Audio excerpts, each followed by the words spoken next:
آج کی اس خوبصورت باوقار پرمسرت نشست میں ہم جس مبارک ہستی کا تذکرہ کرنے جا رہے ہیں، جو عظیم اوصاف، اعلیٰ ترین اخلاق اور بلند ترین صفات کی مالک ہے، جنہیں دنیا حضرت سیدنا امام زین العابدین کے نام سے یاد کرتی ہے۔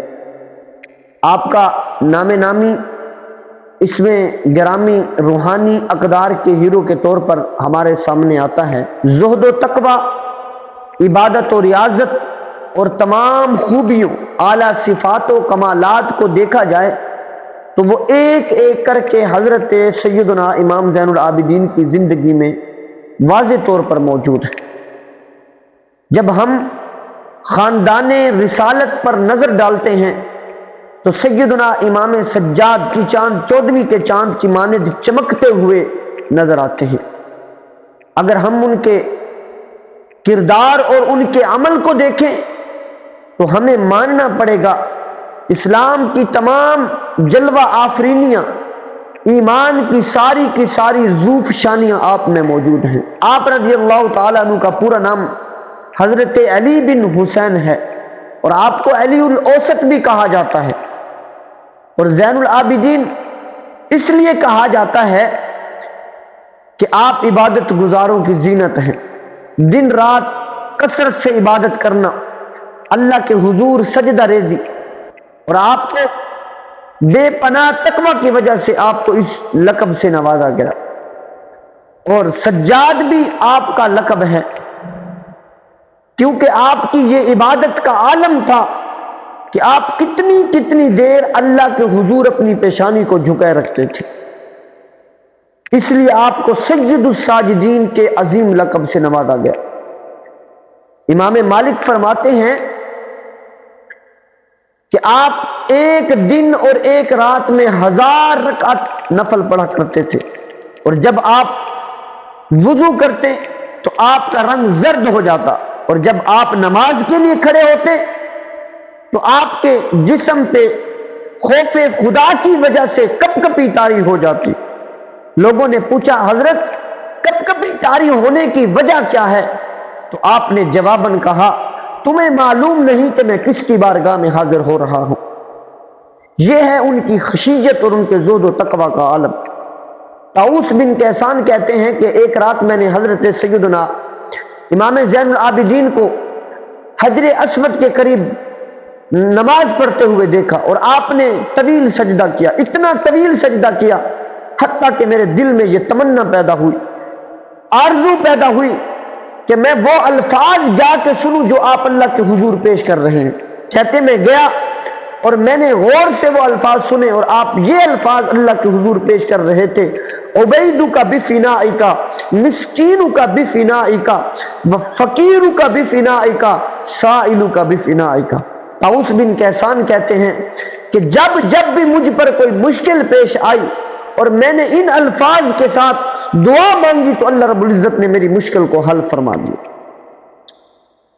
حضرت سیدنا امام زین العابدین کو رب کائنات نے بڑی عظمتوں سے نوازا تھا، بڑی شانوں سے نوازا تھا۔ آپ عظیم اوصاف، اعلیٰ ترین اخلاق اور بلند ترین صفات کے مالک تھے۔ آپ کا لوگوں کے ساتھ ملنے کا انداز انتہائی خوبصورت تھا، اور آپ ان کو اس انداز سے ملتے، اس اخلاق سے ملتے کہ ہر ملنے والا آپ کا گرویدہ ہو جاتا، اور لوگوں کی تمام ضروریات کو پورا کرتے۔ رات کے اندھیرے گہرے ہوتے اور سیدنا امام زین العابدین اپنا بیس بدل کے اور تعارف کرائے بغیر لوگوں کی ضرورتوں کو پورا کرتے۔ عمر بن ثابت کہتے ہیں کہ جب آپ کو غسل دیا جا رہا تھا آپ کی کمر پر سیاہ نشانات دیکھے گئے، تو سوال کرنے والوں نے سوال کیا کہ یہ نشانات کس وجہ سے ہیں؟ تو بتانے والوں نے بتایا کہ جب رات کے اندھیرے گہرے ہوتے سیدنا امام زین العابدین اپنا بیس بدل کر، اپنا تعارف کرائے بغیر مدینے کے فقراء میں گھی کے کنستر اپنی کمر پہ اٹھا کے اور آٹے کی بوریاں اور راشن اپنی کمر پہ اٹھا کر مدینے کے فقراء میں تقسیم کرتے۔ یہ انہی بوریوں کے نشانات ہیں۔ حضرت سیدنا امام زین العابدین یہ کربلا کے وہ شخص ہیں کہ جنہوں نے سارا منظر اپنی آنکھوں سے دیکھا۔ اتنے دکھ کسی کو نہیں ملے جتنے زینب اور زین العابدین کو ملے ہیں۔ حضرت سیدنا امام زین العابدین واقع کربلا کے بعد آپ نے ٹھنڈا پانی کبھی نہیں پیا تھا، لیکن جب آپ پانی پینے لگتے تو تڑپنے لگتے۔ تاریخ بتاتی ہے، کہتے کہ مجھے سکینہ کی پیاس یاد آتی ہے، مجھے اہلی اصغر کا رونا یاد آتا ہے۔ پھر دنیا نے وہ منظر بھی دیکھا جب آپ نے دمشق کی جامعہ مسجد میں خطبہ دینے کے لیے آپ کھڑے ہوئے، یزید بھی بیٹھا ہے، ایان سلطنت بھی بیٹھے ہیں، لوگوں کا ہجوم ہے، اور جب آپ نے خطبہ دیا لوگ زاروں قطار رونے لگ گئے، کیونکہ آپ نے اہل بیت اطہار رضی اللہ تعالیٰ عنہم کے مناقب بیان کیے، ان کے فضائل، ان کی عظمتوں کو لوگوں کے سامنے رکھا۔ اب یزید گھبرا گیا، کہیں لوگ میرے گلے کو نہ آ جائے۔ صرف یزید کی یہی فسوق کاری اور بدکاری نہیں تھی کہ اس نے اہل بیت اطہار رضی اللہ تعالیٰ عنہم کے ساتھ ظلم و جبر کیا، ظلم و ستم کیا، ادھر اہل مدینہ کو ستایا، ادھر اہل مکہ کو ستایا۔ یزید کی فکر مٹ گئی، اس کا نام مٹ گیا، اس کا تشخص مٹ گیا۔ حسین کل بھی زندہ تھا، حسین آج بھی زندہ ہے، حسین کوفہ کے بازار میں بھی زندہ، حسین مکہ میں بھی زندہ، حسین دمشق کی جامعہ مسجد میں بھی زندہ، حسین دمشق کی جامعہ مسجد میں بھی زندہ، حسین کابل و قندھار میں بھی زندہ، حسین فلسطین میں بھی زندہ، حسین بیت المقدس میں بھی زندہ، حسین غزہ کی پٹی میں بھی زندہ۔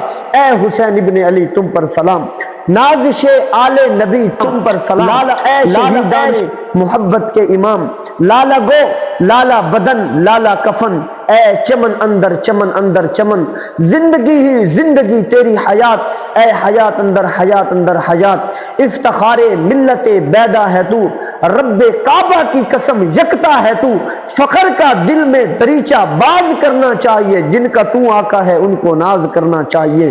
اے حسین ابن علی تم پر سلام، اے حسین ابن علی تم پر سلام۔ امام زہری کہتے ہیں کہ ولید کے زمانہ میں حضرت سیدنا امام زین العابدین کے ہاتھوں میں دوبارہ ہتھکڑیاں ڈال دی گئیں اور پاؤں میں بیڑیاں ڈال دی گئی۔ کہتے ہیں کہ مجھے پتہ چلا تو میں سیدنا امام زین العابدین کے پاس گیا ملنے کے لیے۔ جب میں نے سیدنا امام زین العابدین کے ہاتھوں میں ہتھکڑیاں دیکھی تو آواز میری گلے میں دب گئی، آنسو تھے کہ تھمتے نہیں تھے، اور میں نے دکھ کا اظہار کیا تو سیدنا امام زین العابدین نے مجھے دیکھ کر کہا، زہری یہ اداسی کی کیا وجہ ہے؟ کہا حضرت کربلا میں تھوڑے دکھ دیکھے تھے، اب یہ حالت مجھ سے دیکھی نہیں جا رہی۔ تو حضرت سیدنا امام زین العابدین جن ہتھکڑیوں کے ساتھ جکڑے ہوئے تھے، جن زنجیروں کے ساتھ جکڑے ہوئے تھے، ان کو آپ نے جھٹکا دیا اور جھٹکا دیتے ہوئے کہا، زہری ہم اللہ کی تقدیر پہ راضی ہیں، ورنہ یہ زنجیریں کیا ہوتی۔ حضرت سیدنا امام زین العابدین کو اللہ رب العزت نے بہت بڑی عظمتوں سے، شانوں سے، رفعتوں سے نوازا، اور ہر دور کا حاکم وقت آپ سے ڈرتا تھا اور آپ کی عزت سے حسد کرتا تھا۔ ولید بن عبد الملک یہ بنو امیہ کا بڑا تگڑا حکمران گزرا ہے۔ ایک دن طواف کرتے کرتے حجر اسود کے سامنے آیا اور سپاہیوں کا دستہ ہے، محافظ ہیں، اور وہ کعبہ بیت اللہ کو صاف کروانا چاہتے ہیں تاکہ خلیفہ وقت آسانی سے طواف بھی کر سکے، حجر اسود کو بوسہ بھی دے سکے، لیکن رش اتنا تھا کہ کندھوں سے کندھے جڑنے لگے اور ہمت بھی پیدا نہ ہوئی ولید بن عبد الملک کو حجر اسود کو چومنے کی۔ کچھ لمحوں کے بعد آل رسول میں سے، اتنے میں آل رسول میں سے ایک شہزادے نے سینے حرم میں قدم رکھا، وہ رش چھٹنے لگا، کعبہ بیت اللہ صاف ہو گیا، لوگوں نے خود راستہ چھوڑ دیا۔ حضرت سیدنا امام زین العابدین آئے اور کعبہ بیت اللہ کا طواف بھی کیا، حجر اسود کو بھی چوما۔ جب یہ منظر ولید بن عبد الملک نے دیکھا تو وہ چونک گیا، اس کو جلال آیا، اس کو غصہ آیا، اور وہ اپنے درباری شاعر فرزدق کو کہتا ہے، من ہاذا، یہ کون ہے؟ حالانکہ اسے پتا تھا کہ یہ سیدنا امام زین العابدین ہے، لیکن کہتا ہے من ہاذا، یہ کون ہے؟ اب فرزدق شاعر تھا اور درباری شاعر تھا، اسے پتا تھا کہ بادشاہ کیا سننا چاہتا ہے۔ تو سیدنا امام زین العابدین کی شان میں انہوں نے قصیدہ لکھا، اور فرزدق نے بادشاہ کی آنکھوں میں آنکھیں ڈال کر کہا تو نہیں جانتا، ان کو تو بطحا کے سنگ ریزے بھی جانتے ہیں، ان کو زمین والے بھی جانتے ہیں، آسمان کے فرشتے بھی جانتے ہیں۔ ہا زبن فاطمہ تا ان کنتا جاہلہ بجدہ انبیاء اللہ قد ختموا، یہ فرزند فاطمہ ہے، علی المرتضی شیر خدا کا شہزادہ ہے کہ جد امجد پر تمام انبیاء کی نبوت کا اختتام ہوتا ہے۔ من جدہ دانا فضل الانبیاء لہ وفضل امتہ دانت لہ الامم۔ کہنے لگے کہ ان کی عظمت کے سامنے انبیاء کی عظمتیں کم نظر آتی ہیں، اور ان کی امت کے سامنے تمام امتوں کی فضیلتیں کم نظر آتی ہیں۔ یکاد یمسکہ عرفان راحتہ، یکاد یمسکہ عرفان راحتہ رکن الحتیم اذا ما جا یستمل۔ اگر حجر اسود کو یہ بوسہ دینے کے لیے نہ آتے تو حجر اسود کا وہ کونا خود ان کے پاس چل کے ان کی ہتھیلی چومنے کے لیے آ جاتا۔ اب سامعین مکرم، حضرت سیدنا امام زین العابدین کی شان میں فرزدق نے یہ طویل قصیدہ لکھا۔